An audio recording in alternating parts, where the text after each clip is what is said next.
My name is Sarah Anderson. I'm just an ordinary housewife who recently turned 38. I live with my husband John and our 8-year-old daughter Amy in a quiet suburban neighborhood outside Boston. Our home is a 2-story red brick house surrounded by a white picket fence. In the backyard, there's a big maple tree that turns beautifully red in the fall.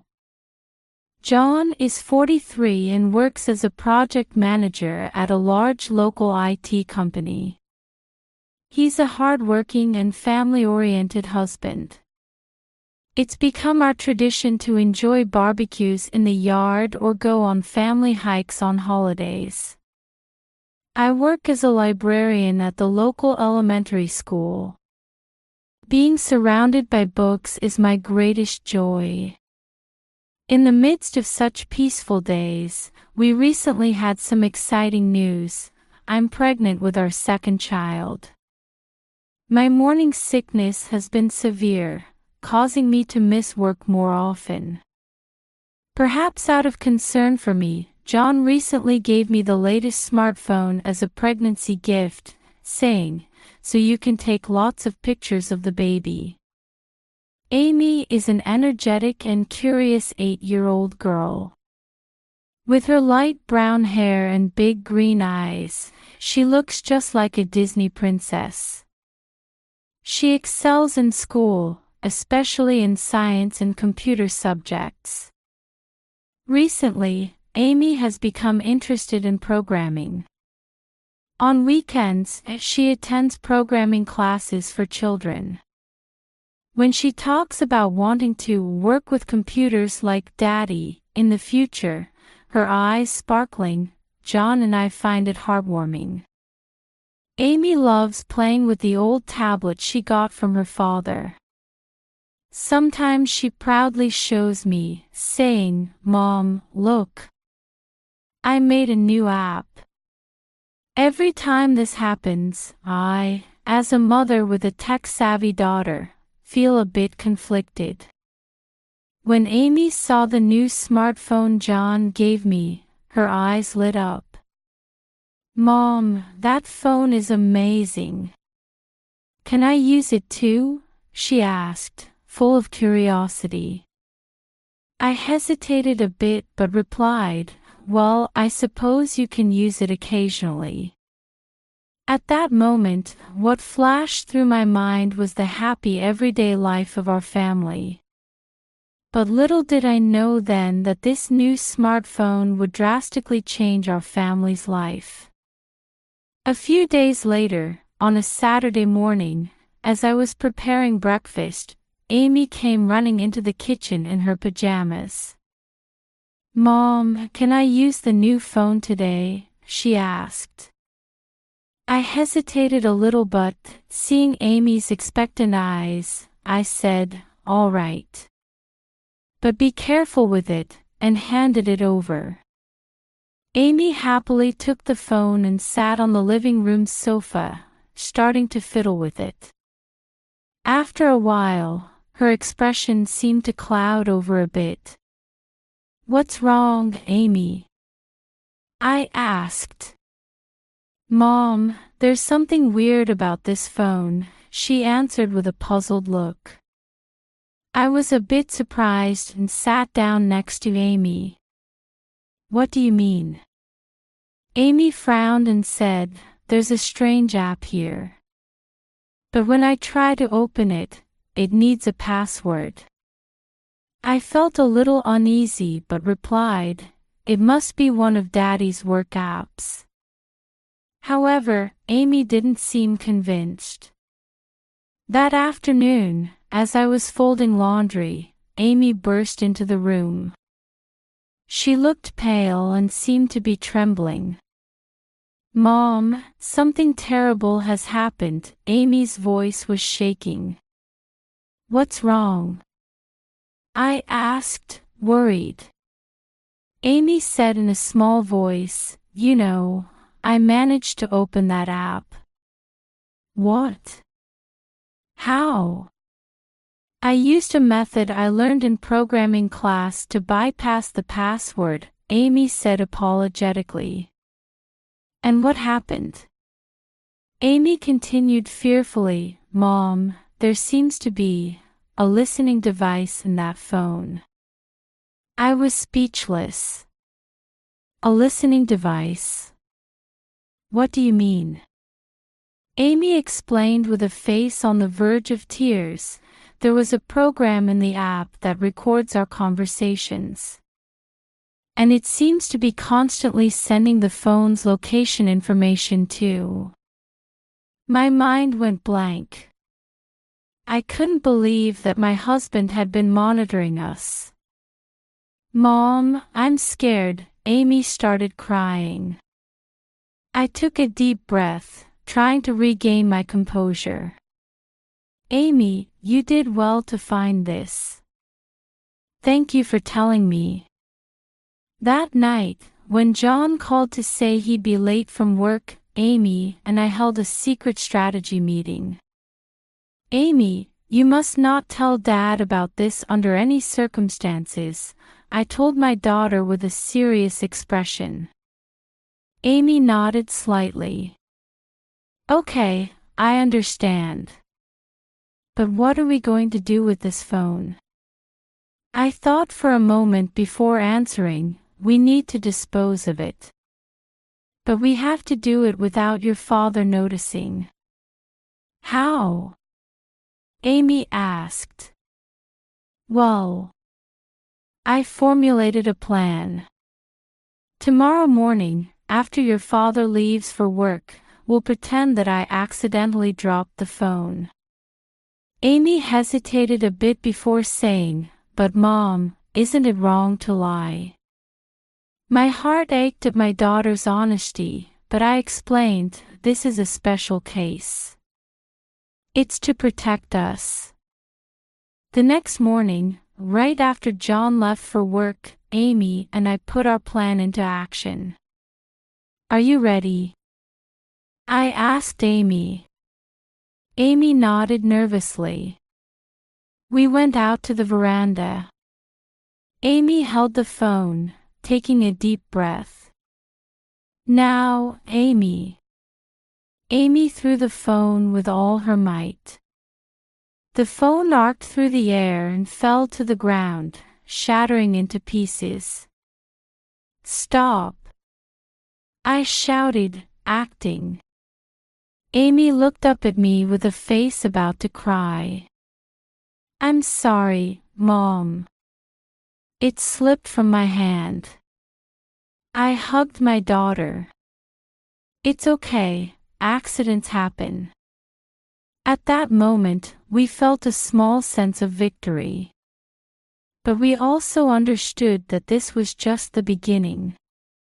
After the smartphone was smashed to pieces, Amy and I quickly set about destroying the evidence. Amy, go back inside and bring the vacuum cleaner, I instructed in a low voice. While Amy was fetching the vacuum, I checked our surroundings, worried about the neighbors noticing. Fortunately, probably due to the early hour, no one seemed to have noticed. When Amy returned, we quickly vacuumed up the fragments. We picked up the larger pieces by hand and put them in a plastic bag. Is this okay, Mom? Amy asked anxiously. You did well, Amy, I gently hugged my daughter's shoulders. But we're not done yet. Back in the house, we made a plan to further crush the collected fragments and dispose of them in multiple garbage bags. Amy, when Dad comes home, this is what you'll say, I explained to my daughter. You'll say, I wanted to look at the phone, but I accidentally dropped it. Amy nodded, albeit with some hesitation. I understand, Mom. But Dad will surely be angry. Yes, he probably will. But we had no choice, I sighed deeply. That evening, when John came home, we gave him our prepared explanation. As expected, John was furious, but our act seemed to have worked. He showed no signs of suspicion. However, this incident cast a large shadow over my heart. Why had John planted a listening device? Why did he need to monitor our conversations? As I began to doubt my husband's actions, small changes that I had never paid attention to before started to bother me. His late returns home had increased. Sudden work on holidays. He never let go of his mobile phone. Amy, I called my daughter one day. Mom needs to investigate Dad more closely. Amy nodded with a serious expression. Okay, I understand. I'll help too. And so, Amy and I's secret investigation began. We started by observing John's behavior patterns. Amy began recording John's return times in her own way. Mom, Dad always comes home late on Thursdays, Amy shared her observation. Based on this information, I decided to track John's movements on Thursdays. I bought a GPS tracker and secretly attached it to John's car. Amy, I know this isn't right, I explained to my daughter, feeling guilty.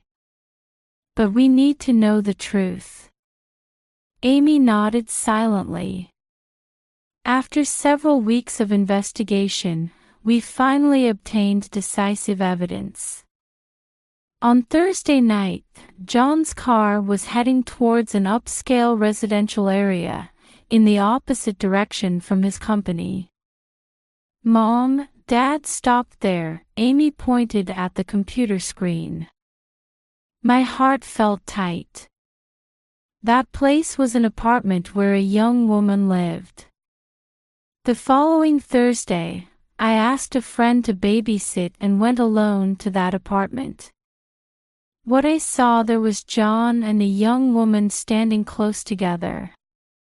As I took photos for evidence, various emotions swirled inside me. Anger, sadness, the pain of betrayal. And it was also the moment when the mystery of the listening device was solved. When I returned home, I told Amy the truth she had been waiting for. Amy, it was just as Mom thought, I said, holding back tears. Amy silently hugged me. Your father planted the listening device to make sure his affair wasn't discovered, I muttered bitterly. Mom, what are we going to do now? Amy asked anxiously. I took a deep breath and answered, we have to confront Dad with the truth. That night, Amy and I talked for a long time. About the future of our family, and how we would live from now on. Amidst the sadness and anger, I felt our bond grow stronger. And we resolved to overcome this difficulty and start a new life. For several days after learning the truth, I spent sleepless nights. Amy looked at me worriedly, but I tried to maintain a calm demeanor to avoid causing her extra concern. Finally, I made up my mind. On Friday night, I waited for John to come home. I'm home, John's voice came from the entrance. Welcome back, I responded coldly. John entered the living room and stopped in his tracks when he saw my expression. What's wrong? Did something happen? Sit down, I pointed to the sofa. We need to talk. John sat down with a confused look. I slowly took out the evidence photos and laid them on the table. What's this? The blood drained from John's face. "You don't need to explain," I said quietly but firmly. "This is evidence of your affair." John stared at the photos, lost for words. "Why?" My voice trembled. "Why did you do this?" John looked up. "Sarah, listen, there's a reason for this." "A reason?" I raised my voice. "What reason could justify betraying your family?" At that moment, Amy entered the room. "Dad, why are you making Mom sad?" John looked at his daughter in surprise. "Amy, this is adult talk. Go back to your room." "No," I interrupted. "Amy has the right to hear this. She's a victim too." "Victim? What are you talking about?" John looked confused. "The listening device," I said. "Amy found out that you were monitoring us." John's face turned pale. "No way, that smartphone." "Yes, that smartphone," I said coldly. "You were monitoring us to keep your secret." John held his head in his hands. "No, that's not it. I just. Just what?" Amy cried out. "Dad, don't you love us?" John looked at his daughter, tears in his eyes. "No, Amy. Dad loves you. It's just. If you love us, why did you do this?" I said, my voice shaking. A heavy silence fell over the room. Finally, John spoke. I was weak. The stress from work and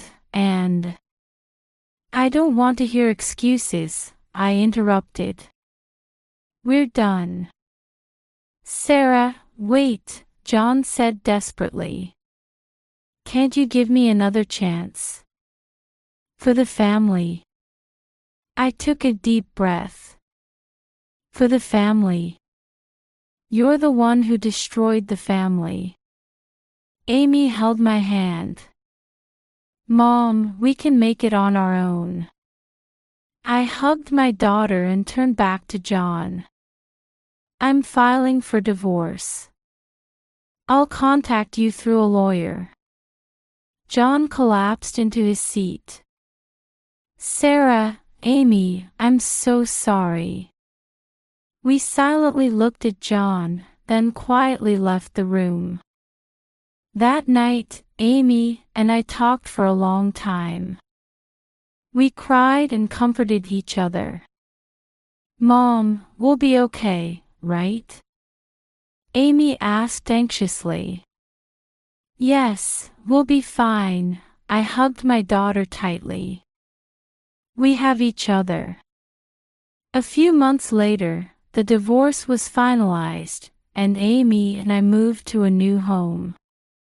It was a small apartment, but it felt like the beginning of our new life. A year has passed since then. Amy has adjusted to her new school and is further developing her programming talent. I continue my work at the library while starting to study psychology online.